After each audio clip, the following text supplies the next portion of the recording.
market. Yes, did I say they have the freshest and cheapest meats? When I give my annual report, my husband must give me my promotion. So wives, mothers, and even fathers, make the wise decision. So much to discover. Affordability that can't be compared. Ask the fans. Right place, right price. Attention! We're a go for rocket launch. Roger. Engines ready. Yay, Daddy! Liftoff in 3, 2, 1. Kids, breakfast is ready. Ooh. Launch postponed. Give yourself a strong start to the day with Dutch Lady. Milk with essential nutrients, calcium, vitamins, and protein. Dutch Lady. Building strong families since 1871. Attention!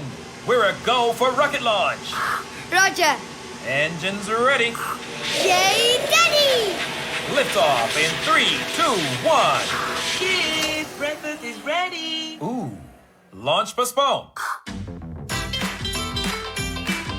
Give yourself a strong start to the day with Dutch Lady. Milk with essential nutrients, calcium, vitamins, and protein.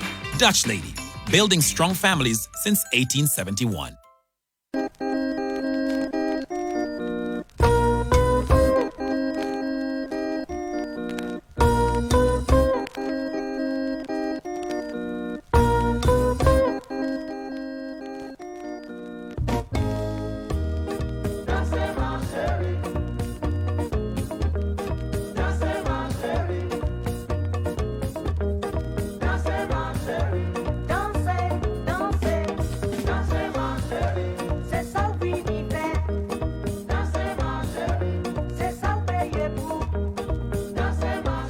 Pleasant good afternoon, good Dominica. Good afternoon. Bon après-midi tout le monde. Est-ce que tout le monde bien, messieurs? C'est samedi après-midi. Nous organisons spécial. Bienvenue, messieurs, mesdames. The genuine sound of Dominica, Kyrie FM. Nous organisons spécial. Bienvenue, Creole Heartbeat. It's Canal Slips a month.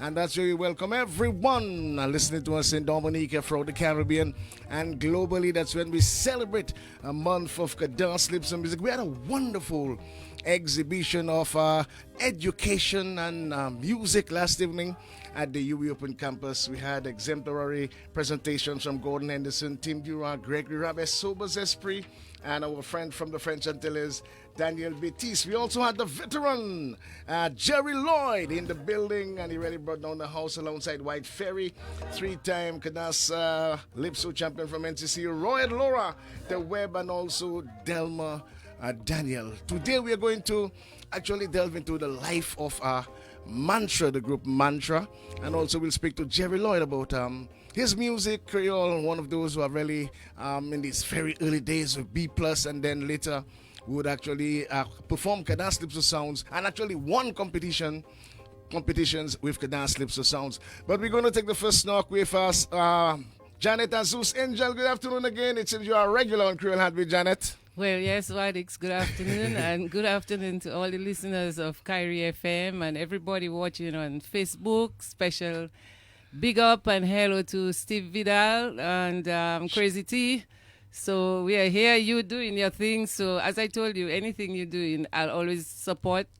And it's our thing, it's our thing. Kadas, you're the first lady, by the way. Yeah, well, anybody, but you're the only person that's really going all out to promote the music and to promote the artists and to let people know what about their own culture, let Dominicans know about their culture and how it really happened and everything. And we really appreciate that. So I just want to let you know it's much appreciated. Thank you very much, Janel Angel Azus. I have known this gentleman for a long time. Long time, grammar school.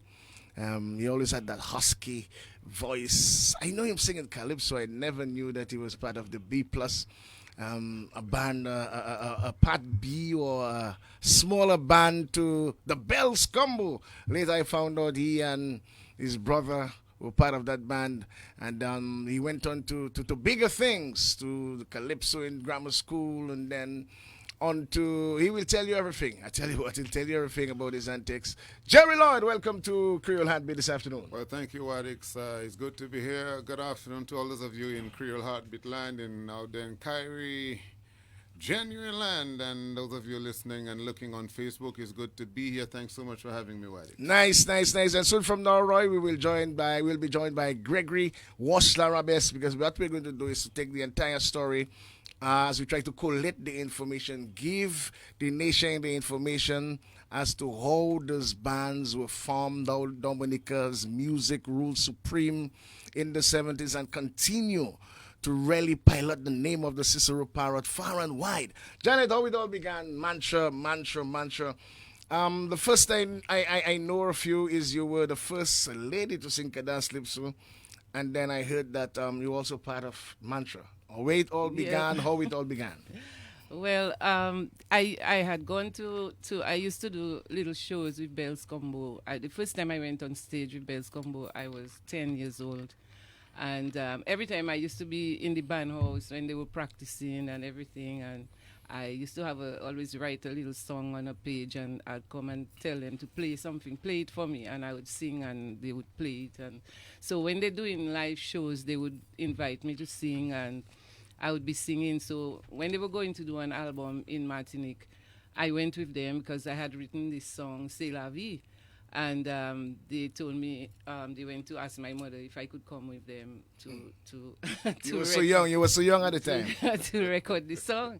So after my mother got over the initial shock of what the heck is going on, so she said okay, and then the leader of the band, Mike Morrow, went himself along with two others, and they said, let her come with us, let her come and try. But we were not thinking, I wasn't thinking anything big about it or anything. I just felt it was an adventure, and so I went to Martinique with them and we recorded C'est la vie, and when we came back, the song just made a big hit. Everybody loved the song, and they liked it in Martinique and Guadeloupe too, and it was playing over there, and it just made a big splash. It used to play on the radio station here or like 5 times a day. That was a real hit, and that's it. About the time it came out, that's the time that Julie Mate had come from Canada. He wanted to move back here, and he decided he wanted to make a band. So I met him somehow, and then we spoke about it, and I told him, yeah, let's make our own band, because I just used to do things with Bells Combo, but I wasn't really part of the band. So we agreed we were going, so we spoke, started looking for a bass man. We got a nice bass, and we got a drummer, a guy called Fat Boy. He's in New York. All now. I saw him a couple of years ago when I went with Midnight Groovers to do a tour. Then we had Sinky Rabes and Gregory Rabes, and we just started our own band. Just while we were starting the band, that is when C'est la vie was actually coming out on the radio. So that gave us a boost, because people were looking to see, Janet Azul singing C'est la vie and stuff like that. So that's when it started. We started the band. So when you brought all the members together, you started to perform here first, or you decided to travel one time to record? No, we performed here first. We played in a lot of places here first. We played up in the Carib Reserve. We played all over the place. We used to play in Tong. We used to play at La Robe, upstairs La Robe. They used to have a lot of stuff going on there. We used to play all over in Dominica first before we traveled overseas.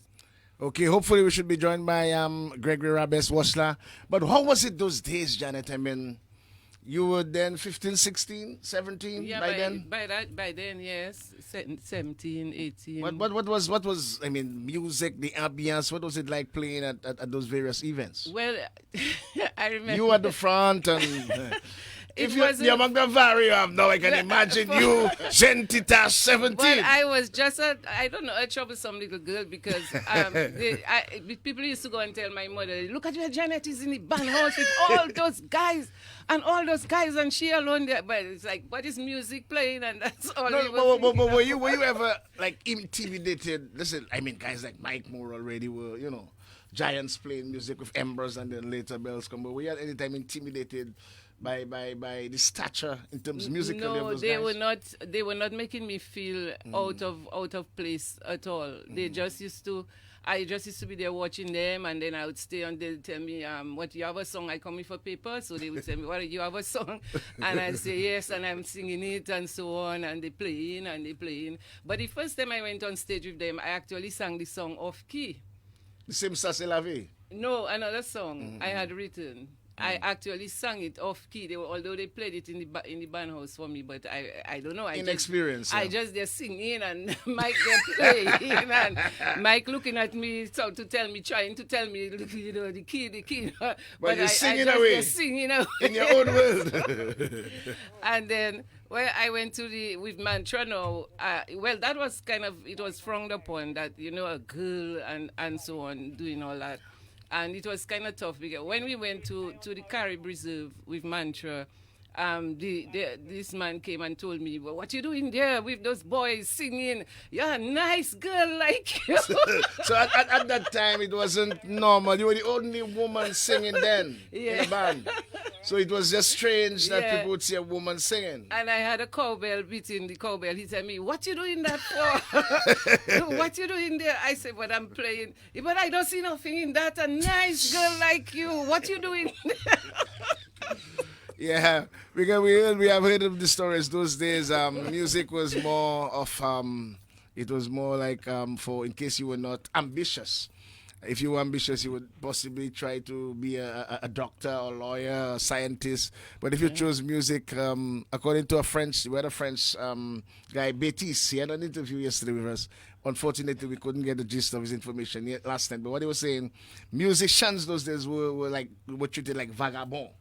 Outcast, you know, without ambition. Yeah. And I guess it would be the same thing in Dominica, so that, you know, we seem to have Gregory Rabes. What's la ça fait boys moi encore? Ah non là, gachebe, mon invitation là, qu'a posé les hamac là, qu'a coûté ça. Okay, we just heard from Janet saying the formation of Mantra. Three brothers from Atkinson in one band at the same time. Yes, man. What was it like in those early days, Gregory? Well, as Janet indicated, we started off with the various musicians. I think she might have, I don't know if I missed it, but at some point, I think Alex Tyler had come back from abroad as well.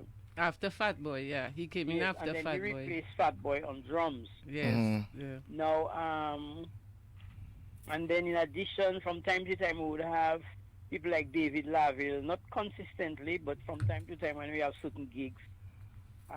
David Laville on guitar. He was a very good guitarist, actually. And then I think during the time of the actual recording, Archie James was in Martinique. So he played trumpet on one of the tracks. The same Archie James you see around the town. Yes. You read Archie James, you see his trumpet and his radio and his whole wardrobe with him. I heard he was a master musician, Janet and Greg's. Yes, he was one of the top trumpeters. I remember he and Peter Green. Yes.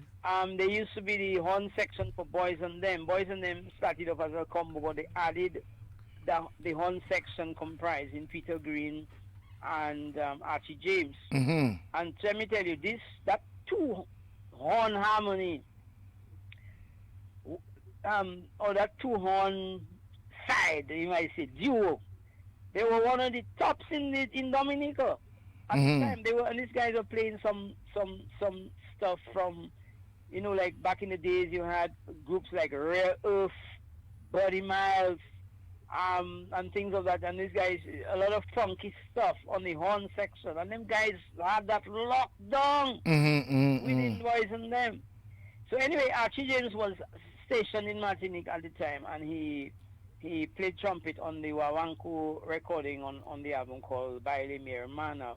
And I think, and Leon Neves also was with us during the recording process. Yes, he was. And Leon Neves played cowbell as well on that album. But then prior to you did that album in Martinique? Yes, we recorded the album in Martinique under the label, Hit Parade. Yes. It wasn't Twaza, because you had Twaza, which was Nairadu, which was one label and production house. And then you had Hit Parade, which was another major, and they had their record shop on one of the main streets, La Rue La Martine, very centrally located on the street. They were really top notch. Greg's and Janet, during those days, I would imagine other bands like Exile and Gramax would have been out. And you decided to do your own thing, but your style. I mean, when you listen to Mantra style, I get a feeling of a Latin element somewhere in the music. When I listen to the music, the depth of the music, Janet, Mantra sounded totally different from any other band. Yes, it did. I think it was due to Julie Mate's style on guitar. Yes, Greg, what Janet just mentioned, Julie Mate's style on guitar. What's your opinion? Yes, and remember in the band, Julie also played the piano, keyboard. Yes. Oh, okay. So Julie is a very versatile musician, so he would have brought infused a lot of these elements. But in addition to that, the Rabeses, David Laville himself, we were very much influenced by the music of Osibisa and Carlos Santana. Oh, Osibisa. Man, Osibisa. Roy, can you remember Osibisa, man? Can't remember those days, man. I played congas with Mantra, for example. So, I mean, I could play the guitar. Now and then I would play when Sinky, my brother, was still teaching and he could make a gig. So I would double up on guitar from time to time. But the guitar was not my main instrument yet. So tell us who played what. Tell us who played what. Just for the history. Okay, well, Julie Marte was on, and he was the lead, obviously, on guitar and piano, or keyboards. Sinky Rabes on vocals and guitar. Janet Azus on vocals and cowbell and percussive things that you would, maracas and so on. The other thing, there's the shaker thing. What do you call it again? Shack. Shack. No, Shack. Not the shack. Tambourine. Oh, tambourine. Okay. Tambourine, yes. Yes. So Janet would double up with that and her vocals. Gregory Roberts on congas and vocals, mainly background vocals. I think I did one or two lead songs in the repertoire. And then you had Alex Larrock on drums. That's after Fat Boy. Josie who was actually on the recording in Martinique? Was it Fat Boy or Alex? Alex. Okay. Yeah, and then who did I miss? You had Anaison Rabbit on bass and vocals as well. And later we were joined by, when Anaison left, there was Vivian, was it Guy? Oh, yeah. Lucian Guy. Lucian Guy. That's the brother of Irvin Guy, yeah.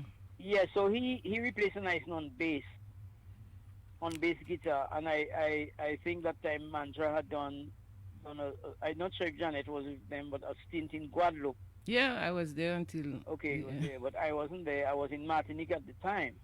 I think, so I think this was and Leon Nibs and Archie would complement the totality of the music of the album. In terms, Gregs, of you've three brothers. Were you all already playing by yourselves or in some other band in the those days? The Carib Reserve, it used to be called, now was the Cardilago territory. Yeah, well, actually, Anaison, just for the record, Anaison was our cousin, and Sinky and myself are brothers. Oh, okay. So Anaison your cousin. I thought you all were brothers. Biological brothers, but we are brothers like brothers. Yeah. Yeah. So, we had a band in Atkinson called Malisa. Oh. And David Laville also was with us in that formation. Mm-hmm. So, so you find that, in a sense, Malisa, a lot of the Malisa musicians ended up with Mantra. Mantra, okay. Yeah. See, but when Mantra started off, we were not, me, I think, and myself were not yet in the band. Okay. It was Janet, Julie, Anaison, and Fat Boy. These were the first four. Mm-hmm. Right, Janet? Yeah, that's right. And then when Sty came in, that was about the time when me and Sinky joined as well. I remember it was sometime during the summer holidays of 1976. 1976. In terms of the experience in Martinique recording, tell us, the experience in Martinique recording, who wrote the songs, doing the actual recording on the Heat Powered label. Well, Janet, both of you can come in at any time. Let's have a conversation. Janet, it was Talking Freedom you wrote, right? Yeah. You remember you penned that song, man, Janet? Yeah, I wrote it, but I up to now I'm not satisfied with it. So you can always do a remix, you know. Well, you can make a remix, Janet. Yeah. But the experience, Greg's in Martinique, I mean, So when teenagers we were virtually. a small chartered flight, and that was my first time flying, by the way. Okay. And then when we got to Martinique, boy, that was the first time I experienced a thing they call cassoulet. Boy, we take enough kicks of cassoulet. By that, you know, back in the days, all man kind of semi-rasta and man do eating swine, all them kind of things there. But cassoulet, no. Basically, take beans and some kind of pig business. and pork sausage. Yeah, pork sausage in tins was the boy the problems was that couldn't go down my throat at all about. We spent about 2 weeks in Martinique at a little hotel, a local something in Paris. Gregory, you have good memory, right boy. You remember in those days, Janet? Yeah. There was a little hotel at the back of the Olympia theater in a little lane. That's where we were for about 2 weeks. And the recording studio was actually in Saint Joseph. And Cecil Joseph has strong connection in Saint Joseph. Yeah, you know, Saint Joseph. In the countryside, more or less. Anyway, Sinky wrote about 5 tunes. Mm-hmm. Sinky wrote the Fond Sommeil, the That's Ma Chérie. And he wrote a reggae track called Concrete Situation. Now, at the time, Sinky was one of the top skankers in Dominica. That is, you know, when you know about skank. Skankers, yeah, man. Skank wasn't a kind of before reggae, before dancehall, in between reggae dancehall time.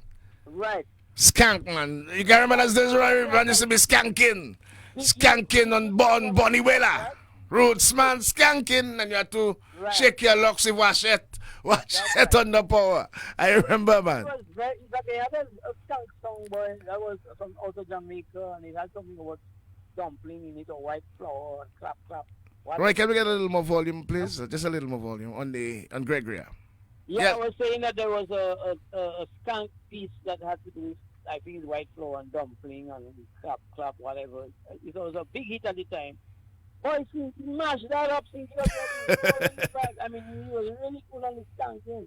Anyway, he wrote that song called Concrete Situation. It's a very interesting song, after a very interesting reggae, with some very interesting bass line, a very definitive, strong bass line, and of course talking about slavery and we are not free. That's a very good one for emancipation, actually.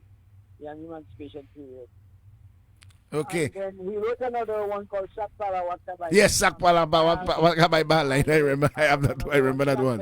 Shakbef Connect Pichet You. So he wrote about that. And Julina wrote a piece which is the Wawanko, the salsa. Salsa, yes. Here, man. Of course, we chipped in with the lyrics and things, but that was written by Julie. But Janet and Greg's, what was the kind of arrangement, business arrangement with, let's say, Hit Power during those days with Mantra? Can you recall?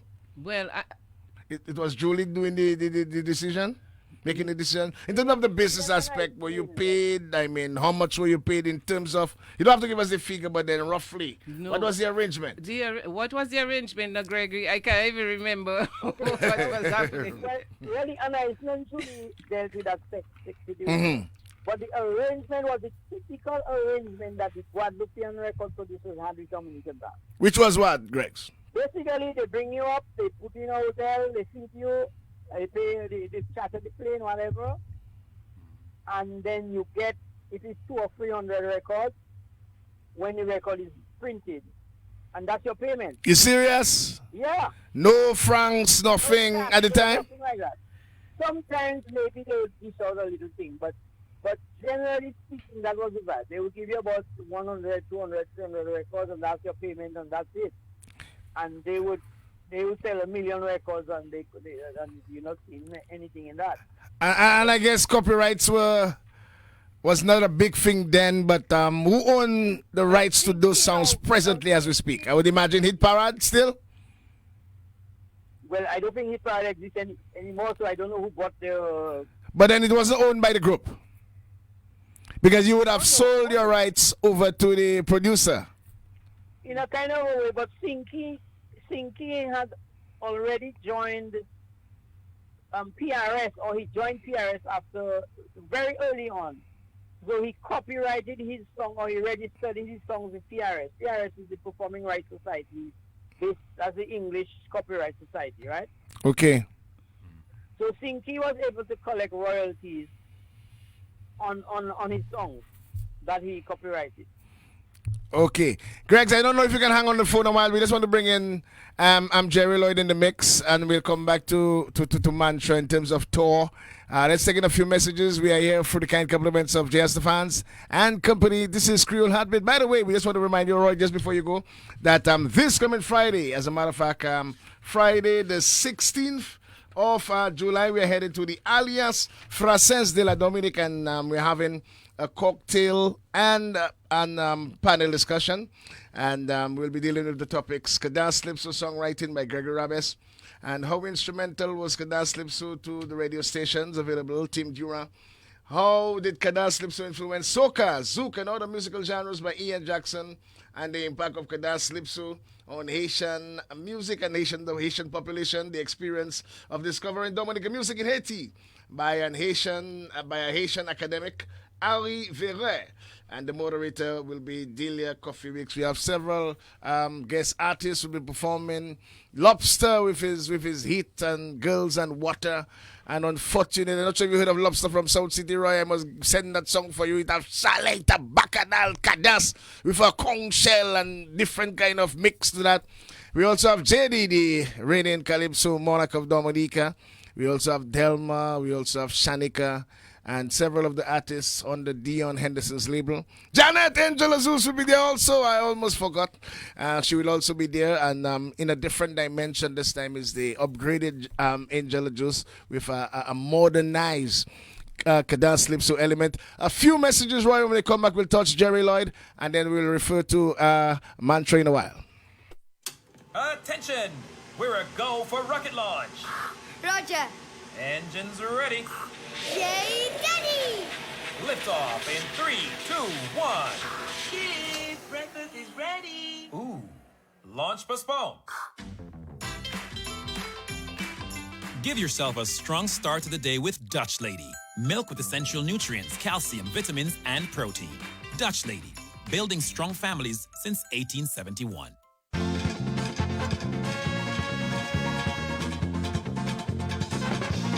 Bonjour mesdames, messieurs, bienvenue, welcome. C'est Creole Heartbeat, pulsation créole. Information en créole international. C'est pas français, c'est créole nous qu'a parlé. Monsieur Leroy Waddix Charles, patron magazine Creole Heartbeat, il a annoncé que mois juillet, c'est Cadence Lipso Month en Dominique. Un mois Cadence Lipso. Un mois avec programme radio, présentation, assure musique, Cadence Lipso. Parmi les présentateurs, il y a des monde local, Dominicain, il y a des monde Guadeloupe et Martinique, Haïti, Seychelles, Louisiane, en Amérique et d'autres pays pour parler des musiques nationales. Dominique, Cadence Lipso. Cadence Lipso Monde, c'est du jeudi 2 juillet jusqu'à 30 juillet 2021. Coutez Poutan. Yes, we are back with Creole Heartbeat on the genuine south of Dominica, and we have in the building Janet Angela Zeus. We also have Gregory Rabes on the line, and in the building we have Jerry Lloyd. What's up, my brother? All is well. I'm doing okay. I knew you at the grammar school. You were a few forms higher, but during those days, Calypso was so much of a big thing during the school. I mean, the school's competition, the junior competition. And I remember you as a Calypsonian. Never knew you played in B plus then. Give us a story and how it all started, and then we'll get to how you end up into the whole Creole realm. Yeah, we lived jump and skip away from Arthur Bassi Pascal. Ah, okay. And actually, the connection was also through his brother Irvin Pascal. We played table tennis at home. Okay. And so they came around, and through the process, the conversation of music arose, because we always did a lot of things in prose and music and singing and rhyme and rhythm at home anyway. And so between Arthur came up with the idea of forming a band, and so we began to do that. And at the time, us four brothers and Arthur. Who are the four brothers? Tell us. Joey Explosion Lloyd, Colin Butu Lloyd, now deceased, Oh, myself, and my younger brother Eddie. Okay, Eddie. Yeah, along with Arthur.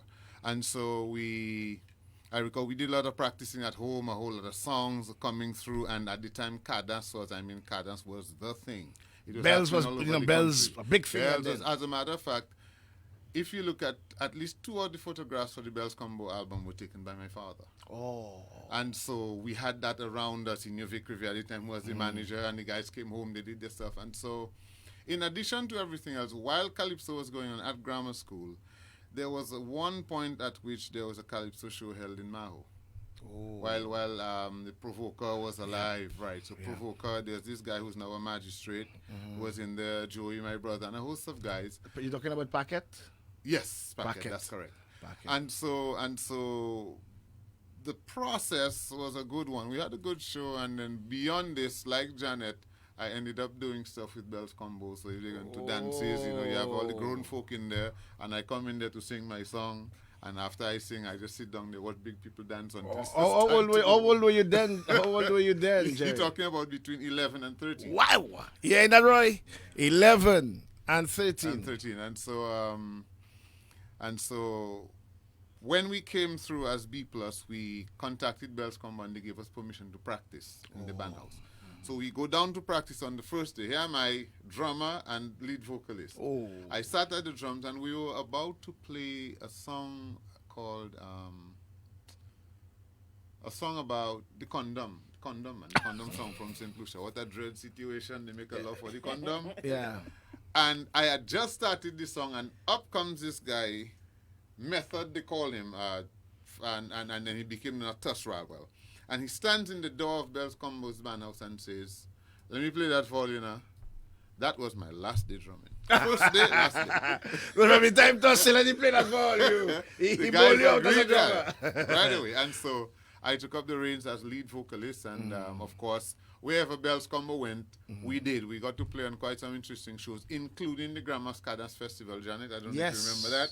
On the St. Joseph Savannah. St. Joseph Savannah. All the bands were Yes, there. I remember Grandma's that. Cadence Festival. And it was a big thing. I remember Grandma's coming on with these beach buggies and stuff. A real wonderful show.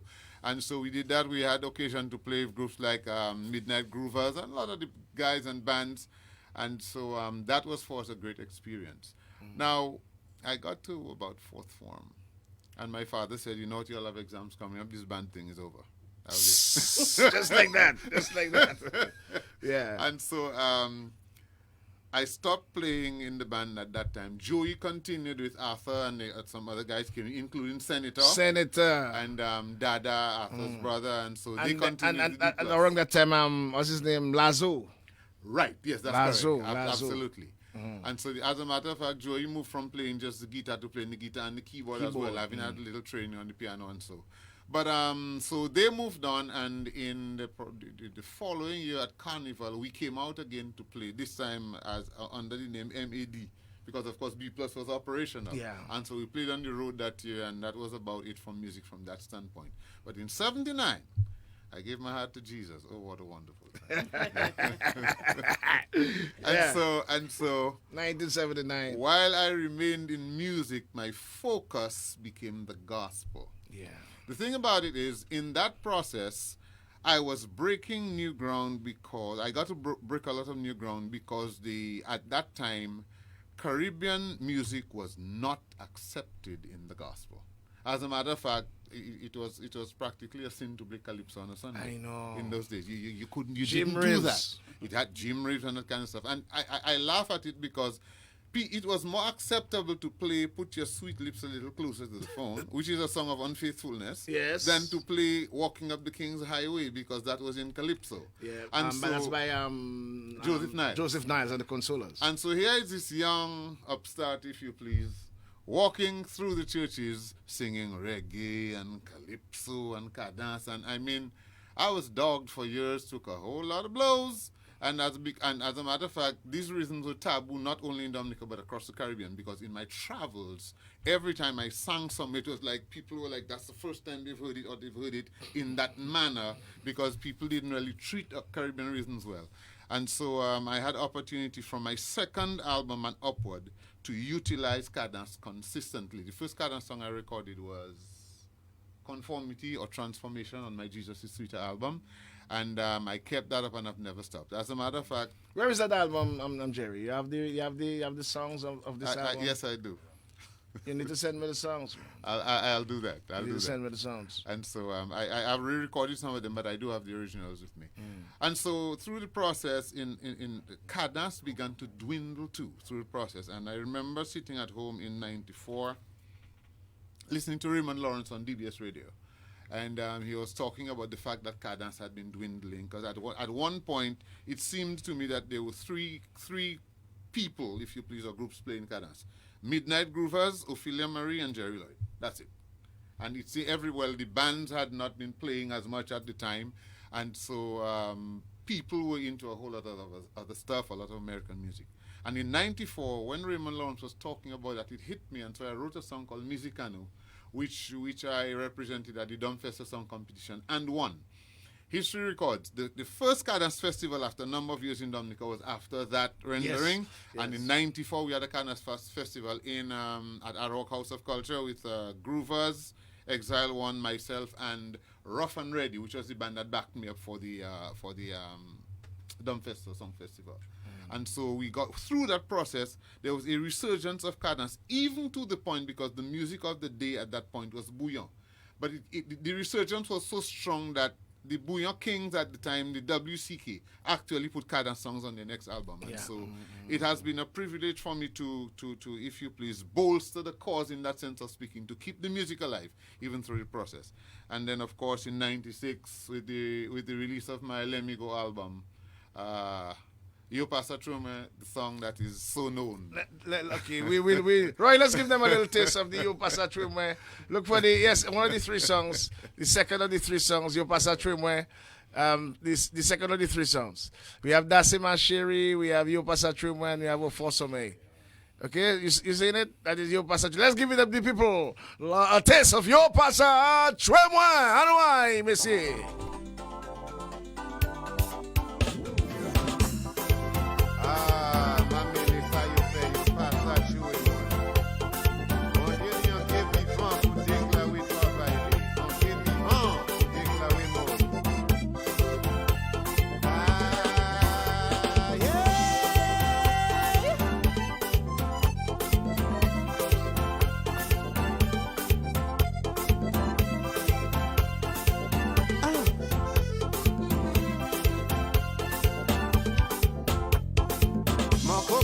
Lel mi mwen, ke moun kay mwen.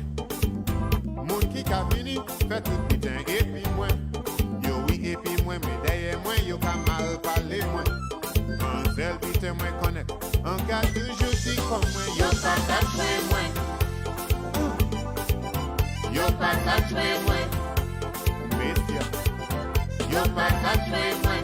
E si yo te sa, yo cheke. Yo pa ka chwe mwen.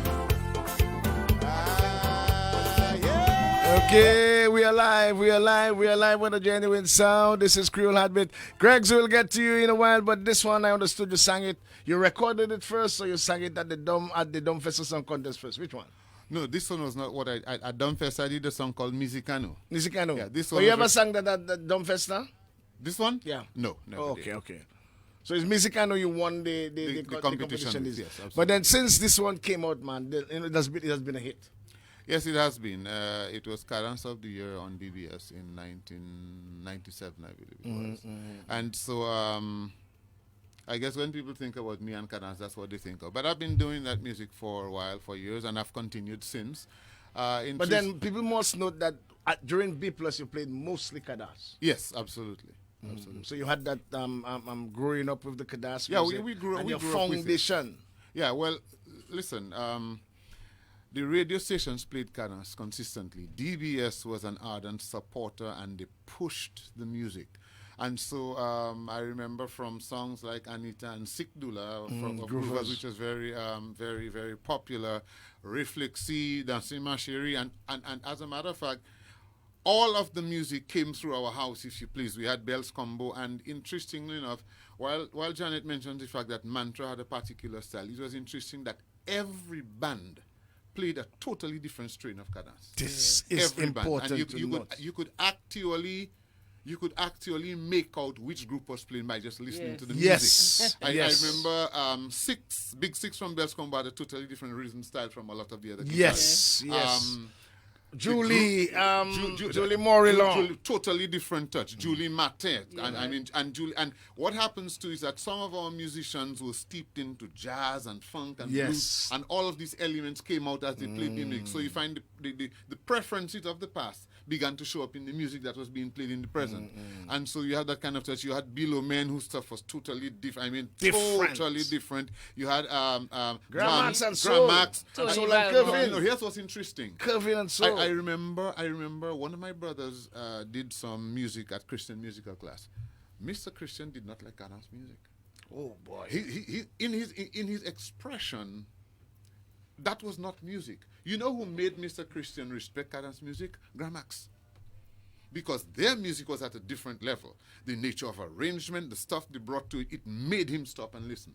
And so cadence has really cut across the divide of a social divide, if you please, and the divide as far as musical preferences are concerned. But all of these bands were coming through, and so for us, young and growing up, the influence was various. And so what happens is that, and then because we were that close to Bells Combo, so we learned some things from each of these groups, if you please, to bring together what we did and what I do presently.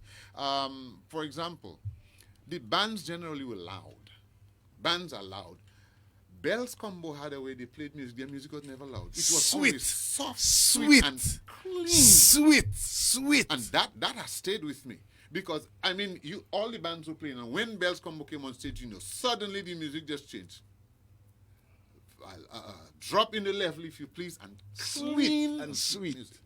Beautiful. And of course, what happened as well, in some of the bands, the musicians were key. In some other bands, it was the vocalists. So, and then some bands had a good combination. So you find that Mantra, their music stood out because of the nature of the different, the Latin aspect, the jazz aspect. For Bells Combo, in a sense of speaking, it was almost as if Harley made the band because his writing was what did it. With Exile One, sometimes it was Gordon, sometimes it was the writing, sometimes it was just the music. And so we've seen all of these combinations. And you had Liquid Ice, who had a knack for minors. Yes. Different touch. Then there was the Wax Combo in St. Joseph. You had the Naked Feet. You had Ignitions that played a completely. And they never recorded. It was beautiful to hear the sweetness of the combination when the bands came together. In a sense of speaking, you couldn't even compete because everybody played a different strain. And when I listened through to some of that stuff, even the zouk that is played today, there were certain of our bands that played music with that particular style to it. It was a beautiful experience. And so out of that, the expression, the cadence, and it continues. Because as far as I'm concerned, cadence is sweet music, man. Absolutely. Who don't play, they're missing a whole lot. Absolutely. Thank you very much. Let's go back to Janet. We'll come back to Jerry in a while. But Greg's and Janet, a lot of what I heard in Mantra, like Jerry said, sort of laid the foundation for Zouk music. We will ask Greg with that question, and then we'll come back to Janet about the touring of where Mantra played out of Dominica. Greg's, in terms of the musicality, are you there, Greg's? Yes, I'm here, and I listened to Jerry very carefully, and in fact, he was really on top of the analysis. Yes. In terms of how the band's approach, every band had its own unique and strives as well. They strive. They made sure that they have a unique song and bring things to the pot. I mean, in the Mantra situation, as I said, we were influenced a lot by the music of Carlos Santana and Osibisa. Now, Carlos Santana was sort of more on the Latin rock side, and Osibisa was on the Afro rock side. But at the time, now, you had the lead guitar. The lead guitars were very prominent, so you had soloing styles and techniques, and then the keyboards, especially the Hammond organ, was very prominent as well in OCB and Carlos Santana's music. So you find that filtered into cadence calypso, there was a very strong presence of the organ in Kana's music, as either as filling spaces within the progressions or organ solos. And from time to time, you would have guitar solos as well, like lead guitar solos in Exile One, in Gramax, where soul, in fact, stood out in that regard as a lead guitarist. And then you have the horns kicking in. And the horns now employ a very varied styles, but especially a sort of a funky style of horn playing, and in some respects a bit of a Latin influence horn. So you find all that helped to lay the basis for when the Zouk musicians came along, that they basically we were like mentors then to that. For example, Jacob Desvarieux, when he started off his career, he started off as a heavy metal rock guitarist, you know. That was where the man was coming from, you know. Heavy metal, the man was in a heavy metal band in Paris or France somewhere. And if you listen to some of the songs of Kassav, where he does like guitar phrasings or short guitar riffs with a kind of a rock style, you know, so that just lends itself to the influences, as Jerry Lloyd said, that were surrounding us at the time. So we, in response to all those various influences, we incorporated all those various tendencies into the sound to add to what you might call the freshness, the creativity, and the depth of Kada's music. So Kada's music was evolving all the time. It wasn't just one trick pony, as they say. No, it was just every album guys made was a different album, you know, in terms of elements being added to it. Absolutely. Emphasis, in fact, experimented with a thing called Island Boogie. Yes. A sort of a new rhythm, but eventually, I suppose it didn't take root because Emphasis didn't last too long either. They only made one album. Yes. You have those things going on. And Bells Combo, for example, had timbales and congas. Yes. So they had a heavy percussive element to it. And Mike Morrow was a tremendous lead guitarist, and in a sense, that guitar of Bells Combo was part of the success story and hook signature of Bells Combo sound. Likewise, core of Groovers. Yeah. Precisely.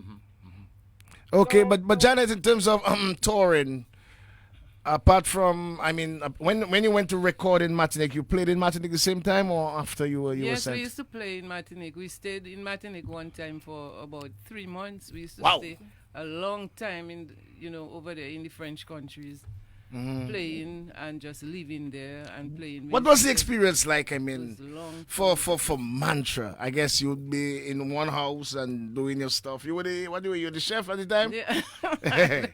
Apart from the music. They used to put us to live in one house, and then we have to go and play at nights, go and play shows, and then come back or go and play. The French people will go out and dance from 9 p.m. till 5 a.m. Yes. You probably know that. And Mantra was one of the bands on, because they have different bands all through the night. One band will come and play for a while, they stop, another one take over, and that's what we used to be in that rotation. Yeah. So that's always everybody living in one house, and we go and play and we come back and so on. And some of those promoters would steal our money too. I know. But then was it the excitement of being out there, or because of the ignorance of not knowing better in terms of the business aspect of the music? Well, we didn't know too much. We were learning as we went along. For instance, when all of us on stage, we happy to be playing and the music coming out good and everything, and then the guy at the door, nobody from the band. I remember one night, that is where we learned that it's not all fun and games, because the guy at the door he took the money and he left. because you're talking about like teenagers and people in their early 20s and so on, and it's just that we're more concerned about the sound and if the music is too loud or if that and that. We didn't really, if we didn't have a manager among ourselves or somebody to look out for that kind of thing. We had to be doing that for ourselves. We just used to trust that after we finish we're going to get our money and that's it. But sometimes it wasn't like that. But anyway, we got through, and most of the times we would get paid, and it was just a good experience to be doing that. They used to think that Dominica. Anyway, it brought a good name to Dominica because people used to say, like Dominicans, they used to say that the French people, when they go on stage, they don't move. They just stand up one place. And the Dominican musicians would be moving and dancing and making them feel excited. And they used to say, but Dominican people have that thing about them. Y'all have y'all have something about y'all. Y'all are brave and it's like the French people were kind of subdued. I don't know if it's because of the France influence with France, but they used to tell us, you Dominican people, you are so free. You look free. You relax. You just do your stuff, and then look at the French people. They just quiet and they stay one place. They don't move. So we were really bringing a cultural exchange. We were showing them a different culture from what they knew about or what they thought about Dominica, and the Dominican people going over to those French countries, we actually brought a new thing. We actually changed them. When Dominican guys started plaiting their hair, the French people started plaiting their hair. Yes. They started following us, what they saw coming from Dominica. In spite of what we may think that our country is small and it doesn't have, we have a lot of influence. We have big influence on people. Up to now, they're looking, right now, even more so, a lot of artists over in the Caribbean islands, they're looking for Dominican producers to lead and they make the music for them. They lean in on our music a lot. In terms of the response, I mean, you're playing now in front of to an extent a foreign crowd or a foreign audience. It's not like you're playing in Dominica at a jam. What was the experience like and the difference in comparison to when you were playing home? It was this. We just had the confidence because as long as we practice. No, you're talking about the response from the people liked it. They just like the music. They always like. Because we always know what we're going to play. We know what we're going to do, and we just go and we perform. And it was well accepted. Apart from Martinique, where else you performed? In Guadeloupe and Martinique, we went to. Ever went to St. Lucia? I went to St. Lucia, but with the gospel group, End Time Singers. We did a show. We used to travel a lot too with End Time Singers. You played any Creole or Kadas music with the End Time Singers? You had that challenge like Jerry? We have on the one album I made with them, we have Kadas in it. Yes. But you had the challenge of the people accepting gospel music in Caribbean rhythms. You had that challenge. I don't remember. No, they were all right. The road was already paved. Oh, you paved the road. Yeah, that's true. I don't remember getting any pushback. By then it was good. By that time we were just playing and we were making people dance. I remember what they used to say was that we were making people dance too much because it was a gospel vibe and all that. But we were making people dance and we wanted to make people dance and enjoy the spirit, enjoy spiritual music, but dance and so on. Jerry was doing that too. I know. Okay, but I want to spend the last few minutes in bridging the gap from those days to present. Gregs, are you there still? I want to really get your opinion, all three of you, your opinion. You were influenced then by the music or genres around you. Osibisa, Carlos Santana, we had the music from the Americas, we had lots of music, which pop music. Yeah. But then you had a lot of instrumentalists exhibiting on the instruments, so to say.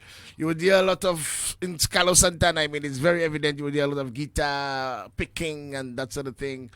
OCB say a lot of drumming and excelling and choruses. Is it the same why our music or the output of our music now is experiencing what is influencing them presently? I hope you understand. For instance, what is to influence the Cadence Calypso bands then, and what is influencing our musicians now? I hope you understand, Jerry. Yes, there's a transitionary period between Cadence and Bouillon, Burning Flames from Antigua. This is one of the heaviest influences on the change that took place. Prior to that, like you said, Janet, if you were playing with bands, there was a rotation. One band played, the guys went to rest, another band played. And if the band that was playing was resting, there was no music.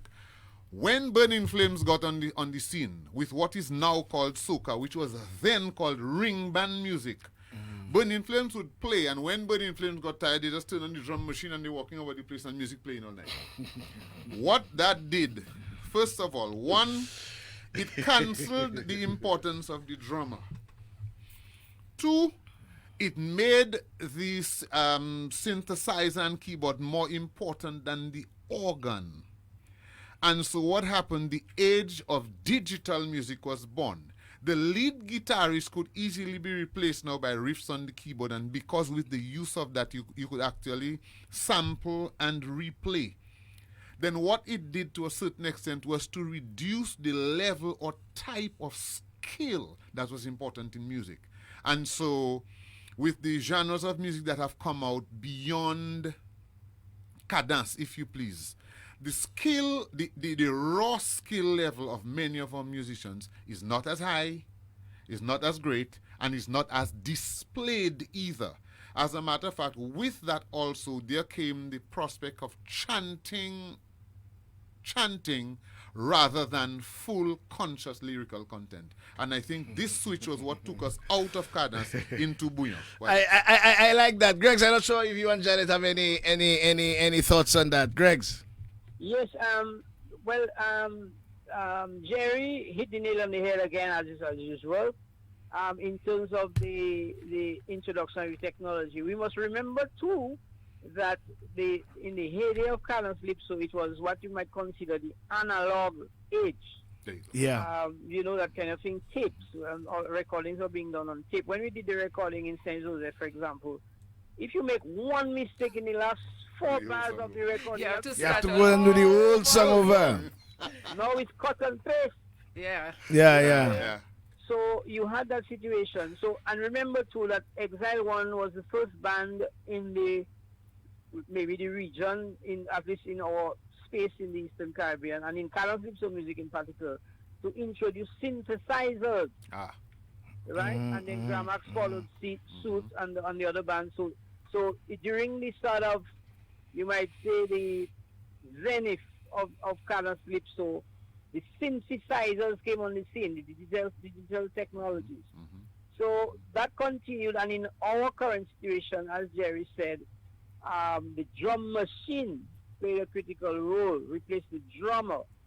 So you find now, in terms of the bouillon age now, so the bouillon now was a way of reproducing a sort of a mixture of traditional musics like Jingping and Bele on the drum machine and on the electronic digital technologies.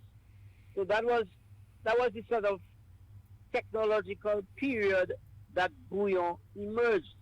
So obviously, and even also popular music, be it like hip hop and R&B and trap and all these other, and then soca now and zouk, utilize synthesizers very, very, very much.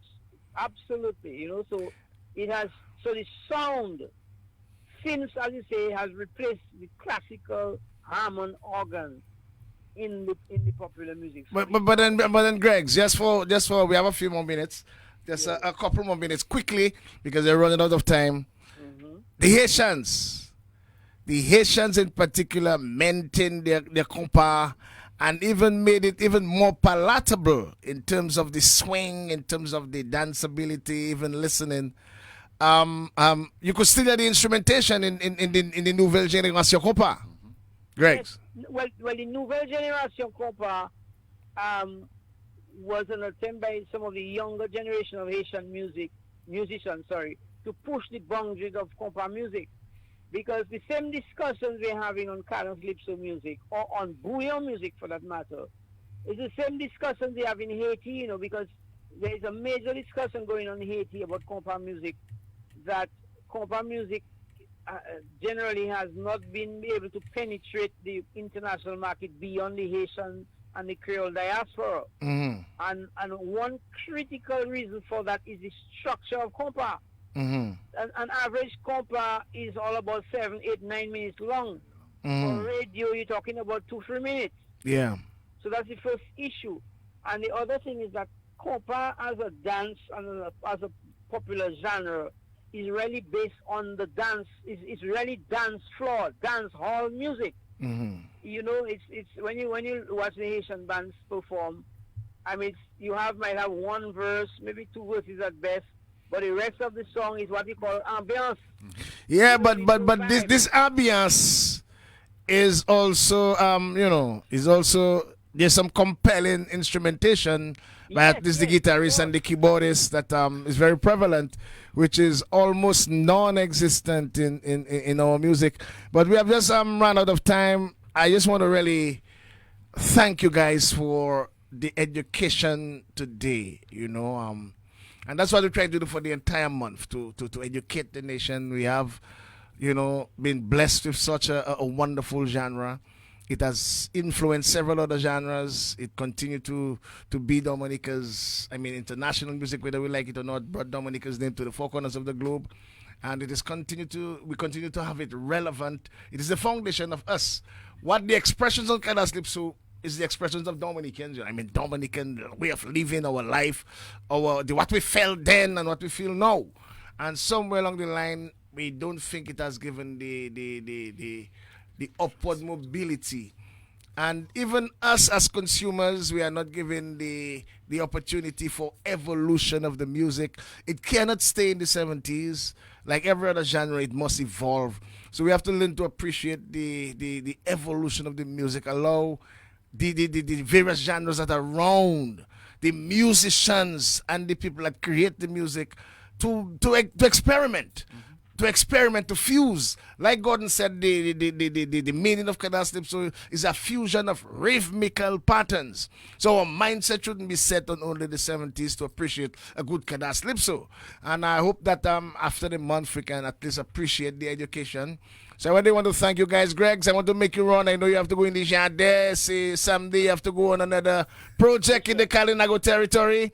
So I will allow you to say your last few words, and then we'll leave the angel for last. Okay, Greg? Just to say that some of the points that Jerry and myself, we brought up in tonight's program, we're going to be fleshing it more in depth in the next panel discussion coming up next week. This coming Friday, yeah. Yeah, so we are going to be exploring some of these topics in more depth. So I invite all the listeners and others to... At the Alliance Process this Friday. Alliance Process next Friday, certainly. Okay, 8 o'clock in the night time. Jerry Lloyd, once again, it's a pleasure, my brother. You're so wealthy in terms of knowledge and skill and ability and talents. God bless you, my bro. God bless you too. Thank you so much for having me. I think if there's one thing I'd like to leave with us here is that we have to find a way to transfer the music to the next generation. That's what I think we haven't done well. If we can get to do that the way it needs to be done, then probably we will have cadence to move along with the other rhythm patterns that we have developed. Thank you very much. As long as I continue to live, I will assist where I can. I leave the final words to the angel. Thank you. I just want to thank you, Adix, for having me again, and thank all the listeners listening, because without you, the fans and listeners, our music would be just for us. So we thank you. And you all make me feel like really coming back and do some big, not that coming back in music, I'm there, but I have been experimenting with all different genres, and I call myself a pop rock artist.